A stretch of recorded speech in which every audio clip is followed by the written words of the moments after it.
aujourd'hui, nous sommes à nouveau au Vieux Métier à Zannes, en compagnie de Jean-Marie. Jean-Marie, juste avant qu'on commence, je vais vous demander un petit peu de nous parler un petit peu de l'origine qui vous a amené ici, parce que vous n'êtes pas sabotier au départ. Hein. Non, je suis charpentier-couvreur. D'accord. Et expliquez-nous le parcours. Qu'est-ce qui vous a amené ici, alors, tout simplement? Alors déjà, c'est un copain qui m'a amené ici. Et ensuite, j'ai commencé à faire les charpentes pour l'association et la couverture. Voilà. Et un jour, il manquait voilà. quelqu'un à la saboterie. Donc, je suis venu à la saboterie. Et ça s'est passé comment? Parce que ça va être très cliché ce que je vais dire, mais charpente, bois, les sabots, est-ce qu'il y a un lien à faire? Ça, c'est vous vous êtes adapté? Non, pas du tout. Non, pas du tout. C'est le hasard qui a fait qu'il manquait quelqu'un. Voilà. Bah alors, vous allez, et ça, je vous remercie déjà à l'avance, nous créer un sabot comme ça pour l'émission. Présentez-nous un peu les machines, si vous voulez, un petit peu où on se trouve. Alors, ici, c'est une machine qui date de 1930. C'est une machine qui a été récupérée d'une saboterie à Génicourt, sur Meuse, près de Verdun. Il y avait une saboterie, et quand la saboterie a fermé, nous avons récupéré les machines.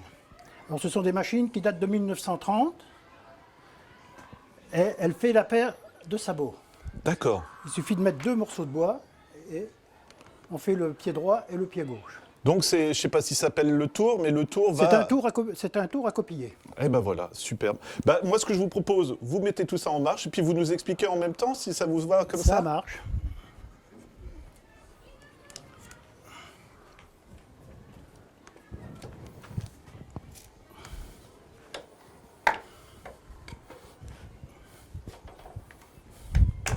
Donc là, c'est un bloc de bois qui va faire la taille du sabot, j'imagine, puisqu'on en va un juste à côté. Voilà. D'accord. Ici, c'est le modèle. Voilà. Et le tour va reproduire ce modèle. Donc déjà, à l'époque, il y avait des machines qui étaient capables, comment on va dire, de les faire rapidement, tous ces sabots, alors? Rapidement. Ouais. Puisqu'il faut à peu près dans les 5 minutes pour faire la paire de sabots. Incroyable. Allez, moi je suis impatient de découvrir, honnêtement, Jean-Marie. Allez, on découvre.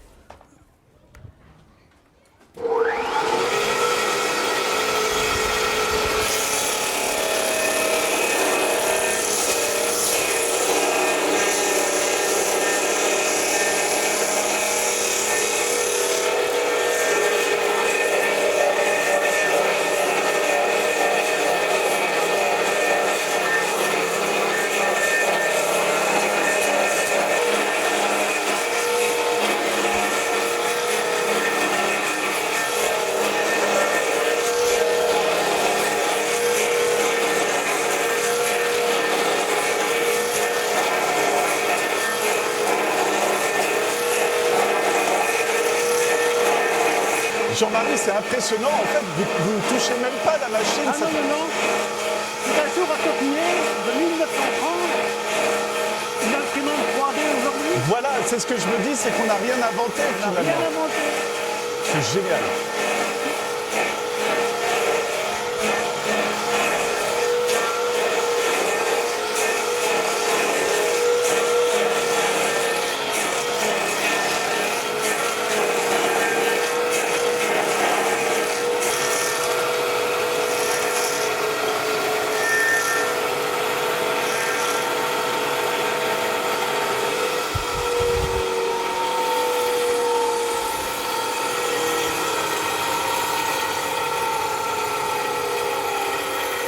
Alors voilà, vraiment, je peux vous dire, c'est vraiment 5 minutes puisqu'on a laissé tourner la caméra. Donc là, on a quoi? Le sabot dégrossi, on va dire, Voilà. tout simplement? Voilà, on a la forme du sabot. D'accord. On a la matrice. Hein. Donc on va mettre dans la creuseuse Très bien. et on va creuser l'intérieur du sabot. Et je parie que c'est le même principe, si je vois déjà un sabot, c'est qu'il y a un repère aussi? Il y a un repère aussi, il y a le modèle. Ici, nous avons un palpeur. Et je m'engage dans ce sabot-là et la cuillère s'engage dans celui-ci. C'est impressionnant. Ça veut dire que dès les années 30, il y avait déjà tout sens de fabriquer... À la chaîne. Voilà, ça y est. Ça m'est Parce que revenu. les deux machines peuvent fonctionner ensemble. D'accord. Le temps que je fabrique ici, Oui, je peux creuser. absolument. Et c'est pas une question piège. Les sabots, ça servait à quoi, tout simplement, à l'époque? Se chausser, hein, c'était les chaussures de l'époque. Hein. Voilà. C'était les chaussures de l'époque. C'était pour aller le travail à la ferme ou un petit peu pour tout? Même dans la sidérurgie, Ah oui, pour les se hauts protéger. fourneaux, les aciéries, les fonderies, D'accord. tout ce qui était au contact de la chaleur. Très bien. Bah, moi, encore une fois, m'en voulez pas, mais je suis impatient de voir cette machine fonctionner, donc je vous laisse faire tout ça, parce que c'est tout simplement magnifique.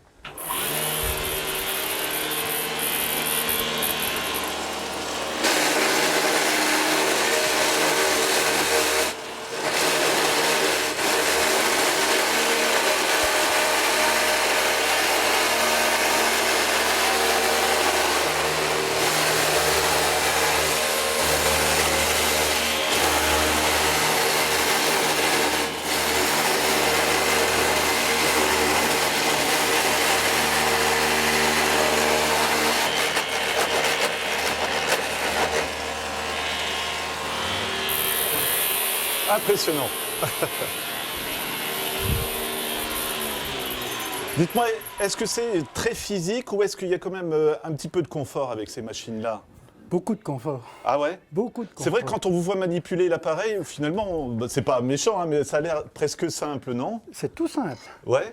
Dès l'instant où j'ai engagé le palpeur dans celui-ci, Ouais. je ne peux plus sortir du sabot. D'accord. Donc c'est pour ça que c'est très très simple. Et ça vous fait une sécurité aussi, Ça fait finalement? une sécurité, et puis on peut approcher les bords, c'est calculé pour. Voilà. Si vous voulez bien le montrer, parce que c'est vraiment très beau comme ça, c'est très très impressionnant, quoi. Voilà. Alors maintenant, il faut enlever les fixations du tour. Eh ben, on suit l'étape suivante. Il y a une nouvelle Voilà. machine à découvrir, alors, Non, c'est le j'imagine? paroi, c'est ce qu'on faisait les sabots dans le temps. D'accord. Voilà, c'est ça.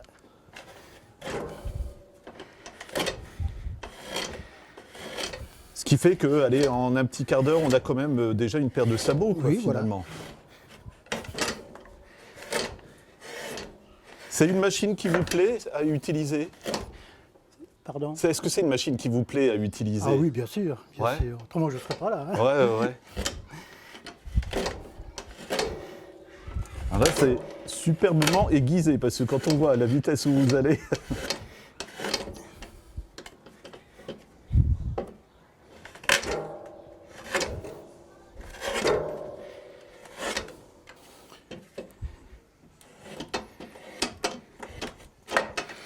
Voilà, il n'y a plus qu'à le laisser sécher. Eh ben, c'est magnifique. Alors voilà, Jean-Marie, comme vous venez de nous le montrer, ça a l'air simple comme ça, mais il faut faire attention, il y a quelques pièges, on va dire. Là, devant vous, vous pouvez nous montrer ce qui s'est passé, par exemple? Oui, un morceau de bois trop sec, donc il est fendu. Je ne peux plus l'utiliser dans la machine, il éclaterait. D'accord. Là, c'est un morceau de bois où il y avait un nœud. Et puis là, c'est fini, quoi. Il a éclaté, d'office, donc ouais. le sabot n'est pas récupérable. Ouais. Là, pareil, une matrice qui a séché au soleil, certainement, et elle est éclatée. Donc ça montre toujours que c'est un produit vivant, le bois, hein, C'est un finalement. produit vivant et qu'il faut travailler toujours frais. D'accord. Et là, vous l'expliquez, celui que vous venez de faire, on va le mettre à sécher, mais vous allez le laisser combien de temps, justement, 3 à sécher? semaines. 3 semaines, 3 carrément. semaines, oui. 3 semaines, 1 mois, Ouais, mais surtout pas en plein soleil, ouais. parce que pareil, il éclaterait. Alors, il faut le laisser sécher À dans l'air l'abri. ambiante, Ouais. hein, à l'ombre, et après le poncer, le finir, et le finir l'intérieur à la main aussi, avec des gouges, ciseaux à bois. D'accord. Et ensuite, est-ce qu'on va mettre un traitement dessus, du vernis ou des choses comme ça, ou est-ce que sur le principe, il tiendrait déjà? Il tiendrait déjà, sur le principe, Ouais. il tiendrait déjà. Hein. Mais bon, maintenant, comme on décore beaucoup, c'est plus pour la décoration maintenant. Voilà. Donc tout, Folklore. tout ça, on va dire, c'est au vieux métier de Hazan qu'on peut découvrir ces machines. C'est vraiment impressionnant. Hein. Oui, oui. Et il y a d'autres. Est-ce qu'on pourrait faire d'autres formes? Tiens, je viens comme ça. Si on mettait un autre modèle dans la machine, est-ce que Ah ça oui. irait ou pas? Oui, bien sûr. Vous voyez, si je veux faire des petits sabots, D'accord. je mets cette matrice. Ah ouais. Et après, je recoupe le sabot en deux. Donc là, vous en faites 4 d'un coup, J'en si fais je ne me 4 d'un trompe pas. coup. Voilà. Hein. Par contre, on peut faire différentes tailles. Oui. Il suffit de régler la machine en conséquence et de mettre le morceau de bois en conséquence et on fait la demande. Voilà. Bah, ça a été un plaisir de vous rencontrer, Jean-Marie, et vraiment, bah, merci de ce moment superbe. Voilà, Merci, tout simplement. merci.